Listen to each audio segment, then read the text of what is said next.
News చూస్తున్నాం. కేంద్ర cabinet కూర్పుపై దాదాపు స్పష్టత వచ్చింది. ఇవాళ మోడీతో పాటు ప్రమాణ స్వీకారం చేయబోయే కేంద్ర మంత్రులు ఎవరు అన్న దానిపై క్లారిటీ వచ్చింది. కేబినెట్ లో ఎవరికి ఎన్ని శాఖలు కేటాయించాలనే విషయంపై నిన్నంతా బీజేపీ హైకమాండ్ కసరత్తు చేసింది. 5 కంటే ఎక్కువ సభ్యులు ఉన్న మిత్రపక్షాలకి ఒక కేబినెట్, ఒక సహాయ మంత్రి పదవి కేటాయించనున్నారు. ఈ క్రమంలో టీడీపీ, జనతాదళ్, శివసేన, లోక్ జనశక్తి పార్టీలకు కేబినెట్ లో స్థానం కల్పించనున్నారు.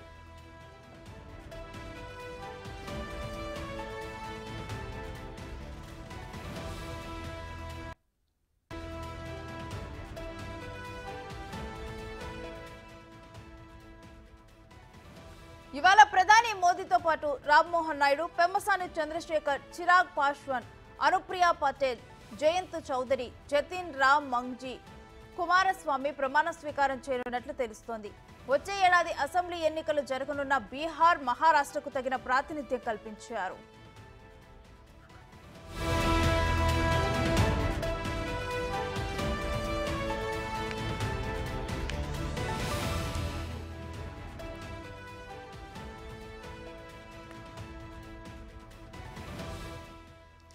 పార్టీ బాధ్యతలు నిర్వహించిన వారికి ఈసారి ప్రభుత్వంలో కీలక బాధ్యతలు అప్పచెప్పనున్నారు. శివరాజ్ సింగ్ చౌహాన్, మనోహర్ లాల్, బస్వరాజ్ బొమ్మైలో ఒక్కరికి స్పీకర్ గా ఎంపిక చేసే అవకాశం ఉంది.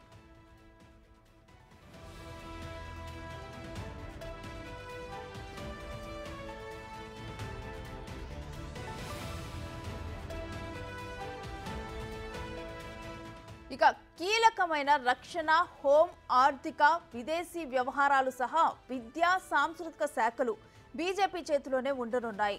టీడీపీకి పట్టణ అభివృద్ధి, ఐటీ, సామాజిక న్యాయ శాఖలను టీడీపీకి కేటాయించనున్నారు. రైల్వే, వ్యవసాయ శాఖలు జేడీయూకి కేటాయించే అవకాశాలున్నాయి.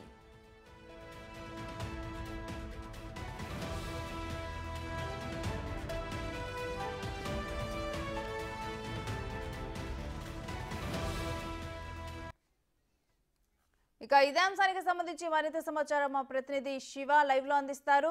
శివ, ఎవరెవరికి ఏ ఏ శాఖలను కేటాయించున్నారు, అసలు డీటెయిల్స్ ఏంటి?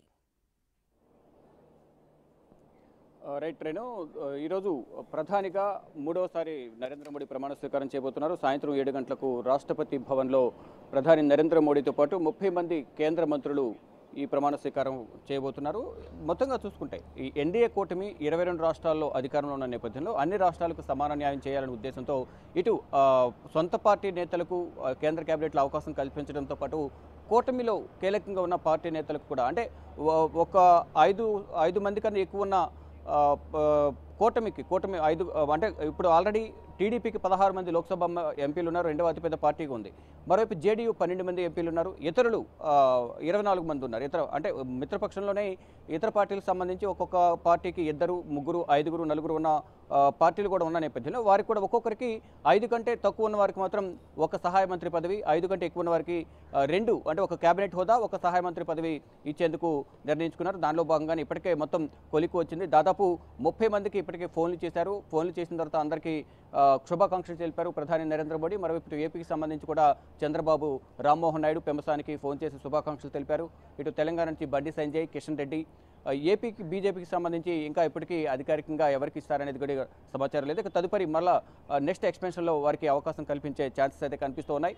ఇక 30 మందిలో మిత్రపక్షాలు ఉన్న జేడీయూకి ఒక కేబినెట్, ఒక సహాయ మంత్రి, జయంత్ చౌదరి, మరోవైపు చిరాగ్ పాస్వాన్, జతిన్ రామ్ మాంజీ, ఇలా మొత్తం 30 మందికి కేంద్ర కేబినెట్లో అవకాశం కల్పించారు. అంటే శాఖలకు సంబంధించి మాత్రం ఒక క్లారిటీ అనేది రాలేదు. అంటే కీలక శాఖలైన ఇంతకుముందు మీరు చెప్పినట్లుగా కీలక శాఖలు కేంద్ర హోంమంత్రి, రక్షణ శాఖ, ఇతర కొన్ని కీలక శాఖలు ఏవైతే ఉన్నాయో ఫైనాన్స్, వీటికి సంబంధించి మాత్రం శాఖలు వారి వద్ద ఉంచుకొని మిగతా శాఖలు కొన్ని శాఖలను ఇటు మిత్రపక్షాలకు ఇచ్చే అవకాశం అయితే కనిపిస్తుంది. రామ్మోహన్ నాయుడు 3 సార్లు ఎంపీగా గెలిచి కేంద్ర కేబినెట్లోకి అడుగు పెడుతున్న నేపథ్యంలో, అంటే కేంద్ర కేబినెట్లో అతి చిన్న వయసున్న వ్యక్తిగా కూడా రామ్మోహన్ నాయుడు నిలిచారు. వారి తండ్రి గతంలో కేంద్ర మంత్రిగా వ్యవహరించారు, ఎర్రంనాయుడు.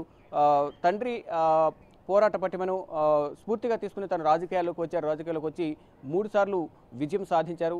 ఇటు అనర్గళంగా అన్ని భాషల్లో కూడా తెలుగు, హిందీ, ఇంగ్లీష్ 3 భాషల్లో అనర్గళంగా మాట్లాడగలరు. తన ప్రసంగం ద్వారా అందరినీ ఆకర్షితులను చేయగలరు. ఈ నేపథ్యంలోనే ఇటు టీడీపీలో కీలకంగా వ్యవహరించారు. పార్లమెంట్ సమావేశాల నేపథ్యంలో దానిలో భాగంగానే ఉన్న సీనియర్లలో అత్యంత కీలకంగా ఉన్న రామ్మోహన్ నాయుడుకు కేంద్ర కేబినెట్ హోదా, ఇటు పెంబసాని చంద్రశేఖర్ వ్యాపారవేత్తగా ఉన్నారు.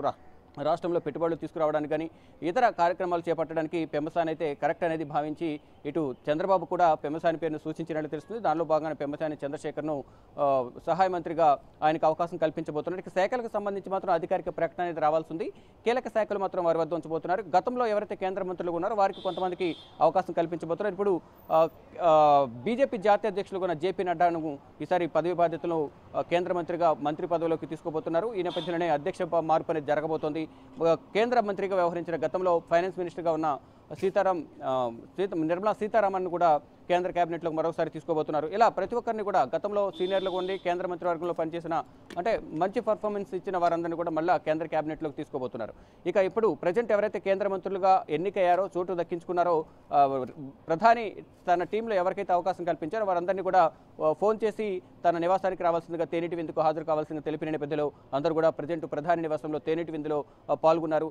వారిని ఉద్దేశించి ప్రధాని నరేంద్ర మోడీ ప్రసంగించినట్లు కూడా తెలుస్తోంది. తర్వాత సాయంత్రం వారందరూ వారి కుటుంబ సభ్యులతో పాటు కలిపి ఈ ప్రమాణ స్వీకార కార్యక్రమంలో పాల్గొనబోతున్నారు. సాయంత్రం 7:15 జరిగే ప్రమాణ స్వీకార కార్యక్రమంలో ప్రధానితో పాటు ఈ 30 మంది ఎంపీలు కూడా ప్రమాణ స్వీకారం చేయబోతున్నారు. మొత్తం కేబినెట్ దాదాపు 50 నుంచి 60 మంది కేబినెట్ మంత్రులు అంటే కేబినెట్ హోదా అలాగే సహాయ మంత్రులు ఉంటారు. కాబట్టి మొదటి విడత కింద 30 మంది ప్రమాణ స్వీకారం చేయబోతున్నారు. తర్వాత మలి విడతలో అంటే ఒక 4-5 నెలల తర్వాత మరొకసారి ఈ ఎక్స్పెన్షన్ ఉండబోతుంది, కేబినెట్ మంత్రివర్గ విస్తరణ ఉండబోతుంది. ఆ సందర్భంలో మిగతా వారికి ఎవరైతే ఆశావాహులు ఉన్నారో వారికి అవకాశం కల్పించే ఛాన్స్ అయితే కనిపిస్తోంది.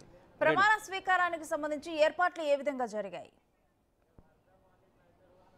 ఇప్పటికే ప్రమాణ స్వీకారానికి సంబంధించి రాష్ట్రపతి భవన్లో ఏర్పాట్లు పూర్తయ్యాయి. పటిష్ట భద్రత మధ్య ఇటు రాష్ట్రపతి భవన్ లోపల బయట కూడా మొత్తం పటిష్టమైన భద్రతను ఏర్పాటు చేశారు. ఢిల్లీ వ్యాప్తంగా కూడా నో ఫ్లయింగ్ జోన్గా ప్రకటించారు ఢిల్లీ పోలీస్ కమిషనర్ సంజయ్ అరోరా.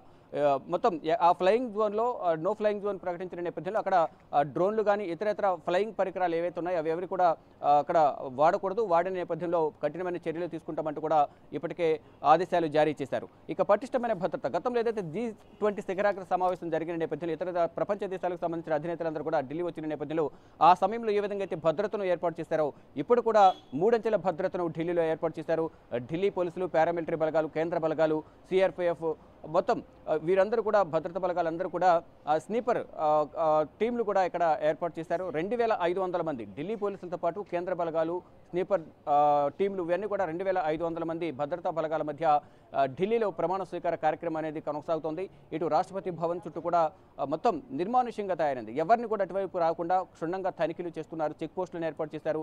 ఇటు అంతర్జాతీయ విమానాశ్రయంలో కూడా పటిష్టమైన భద్రతను ఏర్పాటు చేశారు. ఇతర దేశాలకు సంబంధించిన శ్రీలంక, భూటాన్, మారిషస్, నేపాల్, బంగ్లాదేశ్ దేశాలకు సంబంధించిన అధ్యక్షులు, మాల్దీవ్స్ సంబంధించిన అధ్యక్షులు వీరందరూ కూడా వస్తున్న నేపథ్యంలో వారికి అంతర్జాతీయ విమానాశ్రయంలోనే వారి దేశాలకు సంబంధించిన సంస్కృతి సంప్రదాయాలు ఉట్టుబడేలా అక్కడ ఏర్పాట్లు చేసి వారికి ఆహ్వానం పలుకుతున్నారు. అక్కడ నుంచి నేరుగా వారికి బస చేసే హోటల్ వద్దకు 5 స్టార్ హోటల్స్కి తీసుకువెళ్ళి అక్కడ కూడా భారీ భద్రతను ఏర్పాటు చేసి నేరుగా అక్కడి నుంచి మళ్ళీ రోడ్డు మార్గాన పటిష్టమైన భద్రతను ఏర్పాటు చేసి రాష్ట్రపతి భవన్కు తీసుకొస్తున్నారు. మళ్ళీ కార్యక్రమం ముగిసిన తర్వాత మళ్ళీ తిరిగి రాష్ట్రపతి భవన్కు వారిని తీసుకువెళ్ళి సురక్షితంగా తిరిగి వాళ్ళ దేశాలకు పంపించేందుకు అన్ని ఏర్పాట్లు కేంద్ర ప్రభుత్వం చేసింది. దానిలో భాగంగా మొత్తం 2500 మంది భద్రతా బలగాల మధ్య ప్రధాని నరేంద్ర మోడీ రాష్ట్ర